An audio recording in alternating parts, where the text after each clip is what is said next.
जीवन बगिया ऐसी उलझी, फूल उगे कम, कांटे ज्यादा, सिमटा जीवन, डूबी सांसें, आना है तो अब भी आ जा। यदि आपने अभी तक अंतिम अध्याय नहीं देखा है तो कृपया करके अंतिम अध्याय देखिए। उसके बाद ही इस अधूरे अध्याय में एवं इस अंतिम अध्याय में प्रवेश करें। कपड़ों के भीतर सभी नंगे हैं, कोई उपाय नहीं है तो कपड़े भला दूसरे की आंख को धोखा दे जाते हो कि आप नग्न नहीं हैं, लेकिन आपको तो धोखा नहीं दे पाते, लेकिन हमें भी दे देते हैं। यह खूबी है, आदमी कपड़ों के भीतर खुद को भी ऐसा समझता है कि अब मैं नग्न नहीं हूँ। कपड़ों के भीतर खुद को भी ऐसा समझता है कि अब मैं नग्न नहीं हूँ, लेकिन कपड़े बांध घटना है तो डायनीज कहता है कि पकड़ने की बहुत कोशिश की, आखिर में पाया कि पकड़ ही नहीं पाता हूँ। वे छूटे ही रह जाते हैं, बाहर ही रह जाते हैं। कोई उपाय अपना बना लेने का नहीं है, तो जो अपना हो ही नहीं सकता उसको अपना मानने की भी क्या जरूरत है। इसलिए छोड़ दिए हैं। डायोनीज पड़ा है एक रास्ते के किनारे और सिकंदर हिंदुस्तान आ रहा है तो डायोनीज से मिलता है और डायोनीज से कहता है, बड़े प्रश्न मालूम पड़ते हो, बड़े आनंदित मालूम पड़ते हो, लेकिन तुम्हारे पास कुछ दिखाई तो पड़ता नहीं जिसके कारण तुम आनंदित हो, क्योंकि सिकंदर सोच ही नहीं सकता कि अकारण कोई आनंदित हो सकता है, बिना कारण के कोई आनंदित हो सकता है, अकारण कैसे आनंदित होइएगा। हालांकि ऋषि कहते हैं जिस दिन अकारण आनंद है उसी दिन आनंद है, लेकिन हमारा तर्क कहता है कुछ है तो नहीं। तुम्हारे पास पत्नी नहीं, कोई बच्चा नहीं, कोई धन नहीं, कोई महल नहीं, कोई सुख सुविधाएं नहीं, नंगे पड़े हो रेत पर सड़क के किनारे, बड़े प्रश्न मालूम पड़ते हो। कारण क्या है? तो डायोजनीज ने कहा, जब तक कारण से मैं प्रश्न होता रहा तब तक प्रश्न नहीं हो पाया।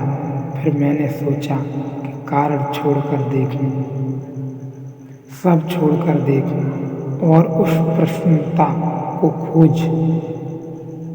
खोजूं जो अकारण है, क्योंकि फिर वह मुझसे छीनी न जा सकेगी। जिस चीज का कारण है वह छीना जा सकता है, क्योंकि कारण छीना जा सकता है। एक स्त्री है, उसके कारण मैं सुखी हूँ। स्त्री कल मर सकती है, मरेगी, छीनी जा सकती है, न मरे न जाए कहीं तो भी मेरे लिए खो जा सकती है। संबंध है, टूट जा सकता है, सुख खो जाएगा, धन आज है कल नहीं होगा, सुख खो जाएगा और वो भी तो खो जाएगा, क्योंकि जो सदा होता है उसमें सुख नहीं रह जाता। जहाँ कारण है वहाँ सुख छिन जाएगा। कारण से पैदा हुआ सुख क्षणभंगुर होगा, लेकिन अकारण कोई सुख हो सकता है। उसी अकारण सुख को हम आनंद कहते हैं। अकारण आनंद का अर्थ यह हुआ कि आनंद बाहर से नहीं आता, भीतर से जाता है।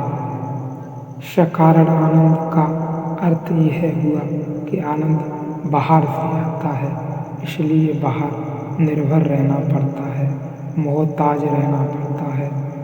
कोई भी छीन सकता है, कभी भी छीन सकता है। बाहर पर मेरी क्या मालकियत है, लेकिन एक और आयाम भी है। आनंद भीतर से बाहर आता है, भीतर से बाहर जाता है, धारा बदल जाती है पूरी। कृष्ण की प्रेयसी का नाम है राधा, वह धारा का उल्टा है। बहुत मजे की बात है इस नाम के साथ, क्योंकि कृष्ण के जीवन में कहीं भी राधा का कोई उल्लेख नहीं है, कोई उल्लेख ही नहीं है, शब्द का भी नहीं। किसी प्राचीन शास्त्र में राधा उल्लेखित नहीं है, राधा का कोई प्रसंग ही नहीं है। वह बहुत बाद में अभी कहना चाहिए मध्य युग में राधा का जन्म हुआ, यह राधा जुड़ना शुरू हुआ, ऐसा जरूर उल्लेख है कृष्ण के जीवन में कि कोई एक सखी है, लेकिन अनाम सखी का उल्लेख है। उसकी कोई नाम नहीं है, जानकर ही नाम नहीं है, क्योंकि नाम रूप के बाहर ही वह सखी हो सकती है। उसके रूप की भी कोई चर्चा नहीं है। उसका कैसा चेहरा मोहरा है, कुछ भी नहीं है, नाम भी नहीं, चेहरा मोहरा भी नहीं। उसको ही बाद में मध्य युग में संतों ने राधा कहा और राधा जानकर कहा, क्योंकि वह धारा का उल्टा रूप है। एक आनंद की धारा है जो बाहर से भीतर की तरफ आती है, वह धारा है, वह धारा है। और जब आनंद भीतर से बाहर की तरफ जाता है तब वह राधा हो जाता है।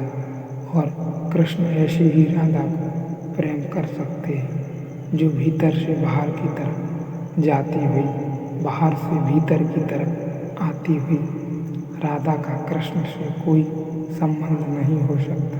तो यह तो आनंद जब भीतर से बाहर की तरफ जाने लगे, राधा बन जाए, तब तो आनंद।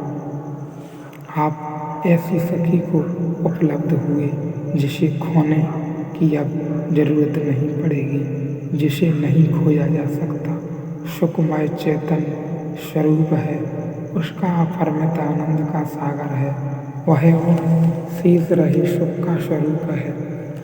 जब सब छूट जाए, सब जिससे सुख मिलता था, जब सब छूट जाए और फिर भी सुख शेष रह जाए, वही सुख उसका स्वरूप है। ऐसे स्वरूप को आनंद कहा है। हम तो आनंद को जानते ही नहीं, हमें आनंद का कोई पता ही नहीं, क्योंकि आनंद का पता ही तब चलेगा जब धारा राधा हो जाए, एक बिल्कुल नया आयाम हमारे भीतर प्रकट हो।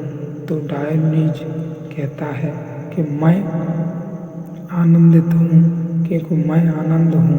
मैं इसलिए आनंदित नहीं हूँ कि मेरा कोई कारण है। सिकंदर का मन ईर्ष्या से भर जाता है और यही इस दुनिया में परम घटना है। जब कभी किसी भिखारी को देखकर और सम्राट का मन ईर्ष्या से भर जाता है। और सिकंदर भी कहता है कि अगर दोबारा मुझे जन्म मिले तो मैं सिकंदर नहीं, डायोजनीज होना चाहूँगा। इसी आनंद की तो मुझे भी तलाश है। तो डायोजनीज कहता है, तलाश है, तलाश से कभी न पा सकोगे। रुको, यहाँ जगह काफ़ी है, तुम भी मेरे पड़ोस में विश्राम करो। हम बिना कहीं गए इसे पा लिए हैं। यही तुम कहाँ भागे चले जाते हो, और यहाँ काफ़ी है जगह, तुम भी लेट जाओ। सिकंदर ने कहा, अभी तो मैं बहुत मुश्किल है, अभी तो मैं एक विजय यात्रा पर निकला हूँ। तो डायोजनीज ने कहा कि विजय यात्रा पर जो निकला है उसे अभी मुश्किल नहीं, सदा ही मुश्किल होगा, क्योंकि विजय की यात्रा दुख की खोज है। अगर जीतना ही है तो अपने को जीत लो। दूसरे को जीतने में अपनी हार है। दूसरे को जीतने जाने में आदमी भीतर हारता ही चला जाता है। आखिर में सिवाय पराजय के कुछ हाथ नहीं लगता। दूसरे को छोड़ो, क्योंकि दूसरे के साथ आंतरिक हार ही घटित होती है। अपने को ही जीत लो, अपने को ही जान लो। सिकंदर ने कहा, लौटते मैं तुम्हारे पास थोड़ी देर फिर रुकूंगा। डायोजनीज ने कहा कि तुम शायद ही लौट सको, क्योंकि अभी इस क्षण को खो रहे हो। इस क्षण को जो कि निश्चित अभी है मौजूद, उस क्षण का विचार कर रहे हो जो अभी मौजूद नहीं है। और भाग्य की बात, सिकंदर वापस नहीं लौट सका। यह विज्ञान एवं विजय यात्रा में बीच में ही उसकी मृत्यु हो गई। भारत से लौटते वक्त कोई विजय यात्रा कभी पूरी नहीं होती, मौत बीच में ही हो जाती है।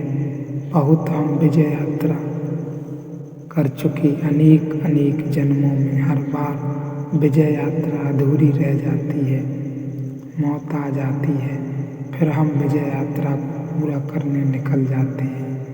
वह कभी पूरी नहीं होती, मौत बार बार आ जाती है।